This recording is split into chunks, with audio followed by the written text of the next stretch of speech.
எதிரிகளை பைத்தியம் பிடிக்க வைக்கும் 10 தந்திரங்களை பற்றி இந்த வீடியோவில் முழுமையாக காணலாம்.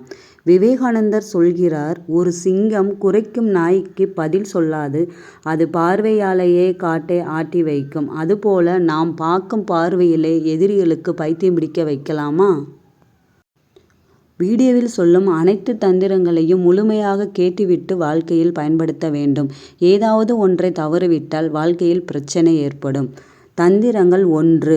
மௌனம். உன் வாழ்க்கையில் மௌனம் எவ்வளவு முக்கியம் என்பதை இதன் மூலம் நாம் தெரிந்து கொள்ளலாம். மௌனம் என்னும் ஒரு முக்கியமான சொல். விவேகானந்தர் சொல்றாரு, நாய்கள் குரைக்கும், யானைகள் மௌனமாய் நடக்கும். நீங்கள் ஒரு கூட்டத்தில் பேசுகிறீங்க, உங்கள் எதிரி குறுக்கிடுகிறான், உங்களை கேள்வி கேட்குற மாதிரி கிண்டல் பண்ணுறான், உங்கள் மேலே ஆதாரம் இல்லாத குற்றம் சாட்டுறான். இப்போ நீங்கள் என்ன பண்ணுவீங்க? உடனே எழுந்து பதில் சொல்வீங்க, அவனை திட்டுவீங்க, நம்ம மேலே தப்பில்லைன்றதை நீங்கள் எடுத்து சொல்லுவீங்க. அதானே நம்ம செய்யவே சொல்லுவோம். ஆனால் அப்படி பண்ணக்கூடாது. அதுதான் நீங்கள் இதுவரைக்கும் பண்ணது. அதனால் உங்களுக்கு தோல்வி மட்டுமே ஏற்படும். மாறாக விவேகானந்தர், அமைதியாக இருங்க. மௌனம் பதில் சொல்ல தெரியாது அல்ல, மௌனம் திமிரு அல்ல. மௌனம் என்பது அதை நீ பேசுகிற அளவுக்கு நீ பெரிய ஆளே இல்லை என்கிற அறிவிப்பு என்கிறார். அடுத்த முறை உங்கள் எதிரி உங்களை திட்டுறான், உடனே பேச்சை நிறுத்துங்க. அவன் கண்ணை பாருங்க, பாவமாக பாருங்க, ரொம்ப நேரம் பார்க்காதீங்க, சும்மா ஒரு நொடி. அப்புறம் உங்கள் வேலையை பாருங்க. அவன் மூளை குழம்பும். ஏண்டா இவன் பதிலே சொல்லலையே, ஏன் இவன் என்ன யோசிக்கிறான், இவன் என்ன பிளான் பண்ணுறான், இப்படி 1000 யோசனை அவன் மனதுக்குள்ளே ஓடும். அது அவனுக்குள்ளே எரிச்சலாக வரும். நீங்கள் ஒரு வார்த்தை பேசாமல், ஒரு விரலை அசைக்காமல் அவனே தோற்கடிச்சிருங்க. நினச்சி பாருங்க, நம்ம ஊரில் பெரியவங்க என்ன சொல்லுவாங்க? சிரித்தவன் சிரிச்சுக்கிட்டே இருப்பான், பேசாதவன் பேசாமல் இருப்பான். கடைசியில் யார் ஜெயிச்சாங்க? பேசாதவன் தான் ஜெயிப்பான். தந்திரம் 2. பாராட்டு என்னும் விஷம். விவேகானந்தர் சொல்றாரு, எதிரியை நேசி, அவன் மேலே கருணை வை, அவன் செய்கிற தப்புக்களை ரசி. இது உங்களுக்கு ஆச்சரியமானதுதான் இருக்கும். ஏண்டா இவர் சொல்கிறார் எதிரியை நேசிக்கணும்? இது என்ன அகிம்சையா? இல்லை நண்பா, இது சுத்த யுத்த தந்திரம். கவனிங்க. உங்கள் எதிரி ஒரு பொய்யை பரப்புகிறான், உங்களை பற்றி கெட்ட பேரை சொல்கிறான். நீங்கள் அவனை எதிர்க்கிறீங்க, அடிக்க வாரீங்க. அவனுக்கு அதுதான் வேணும். அவன் உங்கள் கோபத்தை எதிர்பார்க்குறான். அப்போதுதான் அவன் ஹீரோ ஆக முடியும். விவேகானந்தர் சொல்லி கொடுத்த தலைகீழ் யோசனை இதுதான். நீங்கள் அவனை பாராட்டுங்க. என்னங்க சொல்கிறீங்க? அவன் என்ன திட்டும்போது அவனை நான் எப்படி பாராட்டணும்? நல்லா இருக்குது உங்கள் பேச்சு, கொஞ்சம் தீ பறக்குது, நல்லா அடித்து தூள் கிளப்புறீங்க அப்படின்னு ஒரு சுமாலோட சொல்லுங்க. அவன் திகைட்டு போயிருப்பான். இவன் நம்மளை பாராட்டுறானே, இவனுக்கு பைத்தியமா? இவன் நம்மளை விட மேலான ஆளா? அவனுக்குள்ள குழப்பம் வரும். அவனோட போய் அவனோட ஆவணம் எல்லாத்தையும் விட உங்கள் பாராட்டு அவனை சின்ன ஆளாக ஆக்கிடும். வேதங்கள் சொல்கிறது ஒன்று உண்டு, அக்கினியாலே அணைக்க முடியாது, தண்ணீரால் தான் அணைக்க முடியும். கோபத்தை கோபத்தால் வெல்ல முடியாது, புன்னகையால் வெல்ல முடியும். தந்திரம் 3.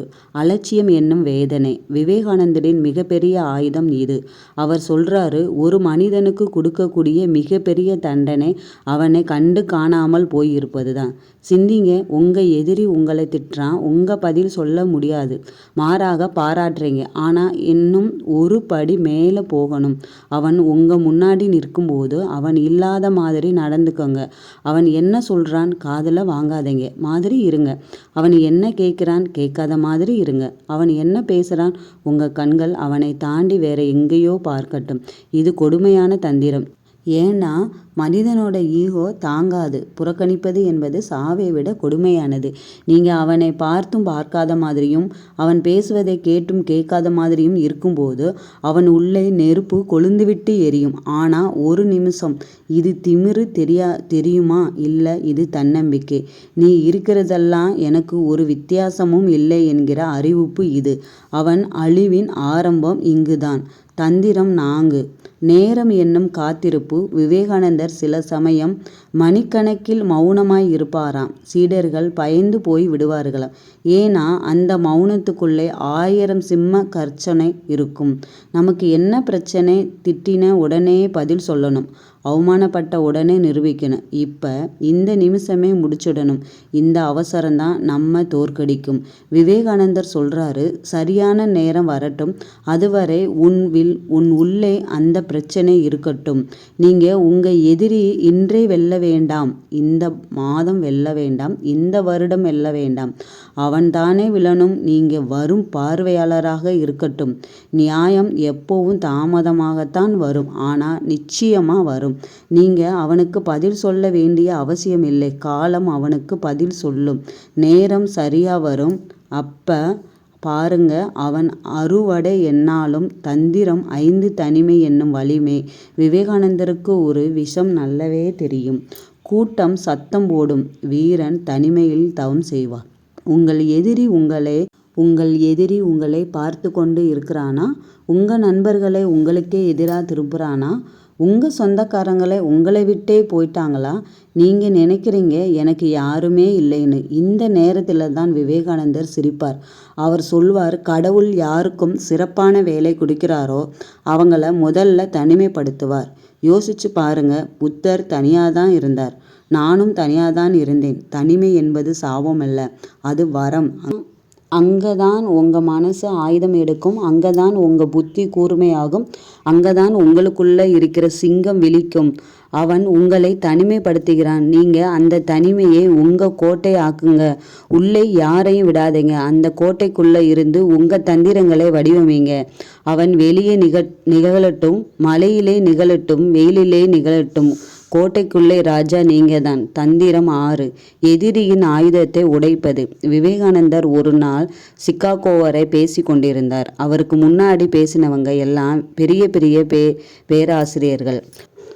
அவர்கள் எல்லோரும் தயார் பண்ணி எழுதி வச்சிருந்த காகிதத்தை படித்து கொண்டு பேசினார்கள். விவேகானந்தர் காலி காகிதம் மற்றும் நிறைவான மனசோட பேச ஆரம்பித்தார். அவர் என்ன பண்ணார் தெரியுமா? அவர் எதிரிகளோட ஆயுதத்தை எடுத்து அதையே தன் ஆயுதமாக்கினார். சகோதரர்களே, அப்படி என்ன ஆரம்பிச்சாரு? அமெரிக்கா மண்ணில் நின்று அமெரிக்க சகோதரன்னு கூப்பிட்டார். எல்லோரும் அதிர்ந்து போனாங்க. உங்க எதிரி உங்களை பலவீனமான பயந்தான் கொல்லி நல்லவன் என்று உங்களை கிண்டல் பண்றான். அவனோட அதே வார்த்தையை எடுங்க, அதையே உங்களுக்காக பலமா ஆக்குங்க. ஆமாம், நான் நல்லவன்தான், நல்லவனாத்தான் இருப்பேன், குறைச்சல் இல்லை, அது என்னோட வெற்றி. ஆமாம், நான் யாருக்கும் கெடுதல் நினைக்க மாட்டேன்.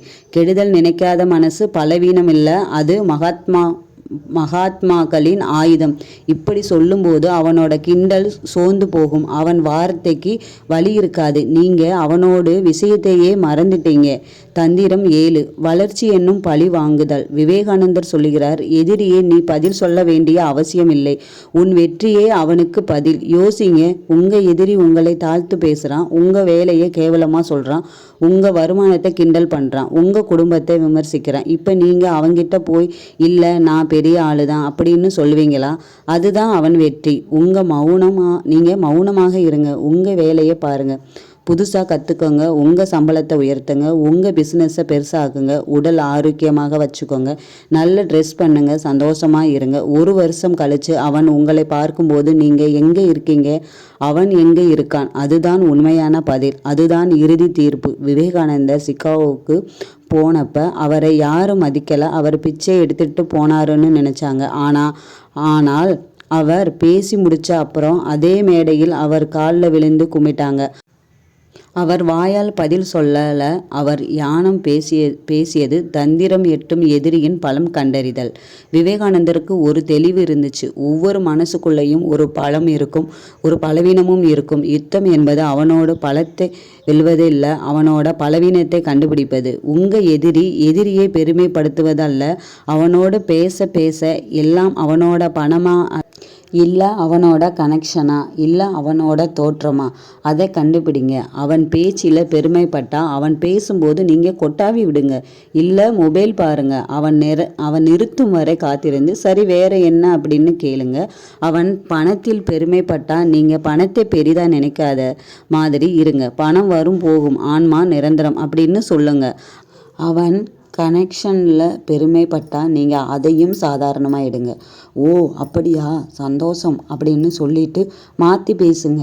அவனோட பலத்தை நீங்கள் பெரிதாக நினைக்காதப்போ அவனுக்கு பைத்தியம் பிடிக்கும். அவனோட ஆயுதம் மழுங்கி போகும். தந்திரம் 9. சிரிப்பு என்னும் குணம்.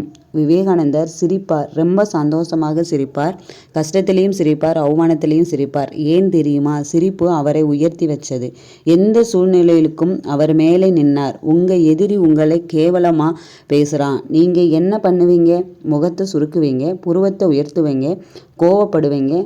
நண்பா, அப்போ நீங்கள் தோத்துறீங்க. மாறாக சிரிங்க, உறக்க சிரிங்க. அவன் சொல்ல சொல்ல சொல்ல அதை கேட்டு கேட்டு சிரிங்க, ரசிங்க. அவனுக்கே சந்தேகம் வரும். இவன் ஏன் சிரிக்கிறான்? எனக்கு புரியாத தந்திரம் ஏதோ இருக்குமோ அப்படின்னு நினைப்பான். விவேகானந்தர் சொல்றார், சிரிப்பு என்பது மனிதனோட அசல் முகம் மட்டுமல்ல, அது வெறு வேஷம். சிரிப்பு மட்டும்தான் ஆயுதமே இல்லை, அது போர் வீரனோட கவசம். நீங்கள் சிரிக்கும்போது நீங்கள் அவனை விட பெரிய ஆளாக தெரிவிங்க. அவன் பிரச்சனை இல்லாதவன் மாதிரி தெரியும். அது அவனுக்கு பிடிக்கலை. அவன் உங்களை சின்ன ஆளாக காட்டணும். ஆனால் நீங்கள் பெரிய ஆளாக தெரியும் போது அவன் தோற்று போய் நிற்பான். தந்திரம் 10. மன்னிப்பு என்னும் சூழ்நிலை. இதுதான் கிளைமேக்ஸ். இதுதான் அந்த 10வது தந்திரம். இது எல்லாமே மேலே சொன்ன 9 முழுசாகாது. விவேகானந்தர் சொல்றார், மன்னிப்பது பெரிய மனசுன்னு சொல்லுவாங்க. ஆனால் நான் சொல்கிறேன், மன்னிப்பது பெரிய யுக்தின்னு. உங்கள் எதிரி உங்களை ரொம்ப கஷ்டப்படுத்திட்டான், உங்கள் கரியரை கெடுத்துட்டான், உங்கள் இமேஜை கெடுத்தான், உங்கள் மனசை புண்ணாக்கிட்டான். இப்போ நீங்கள் அவனை மன்னிச்சிறீங்க. அவன் மன்னிப்பு கேட்டாலும் நீங்கள் மட்டும் தனியாக மன்னிச்சிறீங்க. நான் உன்னை மன்னிச்சிட்டேன், எனக்கு உன்மேலே எந்த வருத்தமும் இல்லை, நீ எது பண்ணாலும் எனக்கு பரவாயில்லை, நான் என்னோட வாழ்க்கையை வாழ்கிறேன். இது நீங்கள் சொல்லும்போது என்ன ஆகும்? நீங்கள் அவனுக்கு மேலே நீதிபதி ஆகிட்டீங்க. அவன் குற்றவாளி, நீங்கள் தீர்ப்பு சொல்லிட்டீங்க, விடுதலை செய்துட்டீங்க. மன்னிப்பு என்பது பலவீனம் இல்லை, அது அதிகாரம். ஏன்னா மன்னிக்கிறவன் மட்டும்தான் போர்க்களத்தை விட்டு வெளியே வர முடியும். மன்னிக்காதவன் எப்பவும் போர்க்குள்ளேயே மாட்டிக்கிட்டு இருப்பான். நீங்கள் மன்னிச்சிட்டீங்க, நீங்கள் சுதந்திரமானவர். இப்போ உங்கள் எதிரி என்ன பண்ணுவான்? அவன் உங்களை மறுபடியும் திட்ட முடியுமா? நீங்கள் அவனுக்கு பதில் சொல்ல மாட்டீங்க. அவன் உங்களை கிண்டல் பண்ண முடியுமா? நீங்கள் சிரிச்சிட்டு போயிடுவீங்க. அவன் உங்களை வெறுக்க முடியுமா? நீங்கள் மன்னிச்சிடுவீங்க. அவனோட ஆயுதங்களை எல்லாம் வேஸ்ட் ஆயிடுச்சு. அவனோட விஷம் தண்ணீராக மாறிடுச்சு. அவன் தனியாக நிற்கிறான், நீங்கள் சிரிச்சுக்கிட்டு போகிறீங்க. யார் ஜெயிச்சாங்க? முடிவில் மற்றும் சவால். நண்பா, விவேகானந்தர் சொல்றாரு, எழுந்திரு, விழுந்திரு, இலக்கை அடையும் வரை நிற்காதே. உங்கள் எதிரி யார்? அவன் உங்களுக்கு வெளியே இல்லை, உண்மையான எதிரி உங்களுக்குள்ளே இருக்கான். அவன்தான் பயம், அவன்தான் பதட்டம், அவன்தான் அவசரம், அவன்தான் தாழ்வு மனப்பான்மை. இந்த 10 தந்திரங்களும் வெளியே தெரியாதவரை நம்மளே வெற்றியாளர். உள்ள எதிரியை வெல்ல நீங்கள் மாறுங்க, உங்களை சுற்றும் மாறும். நீங்கள் வெல்லுங்கள், உலகம் வெல்லும். இப்போ சொல்லுங்க, இந்த 10 தந்திரங்களில் ஒன்றையாவது இந்த வாரம் செய்வீங்களா? எதிரி கிண்டல் பண்ணும்போது மௌனமாக இருப்பீங்களா? அவனை பாராட்டுவீங்களா? அவனை கண்டுக்காமல் இருப்பீங்களா?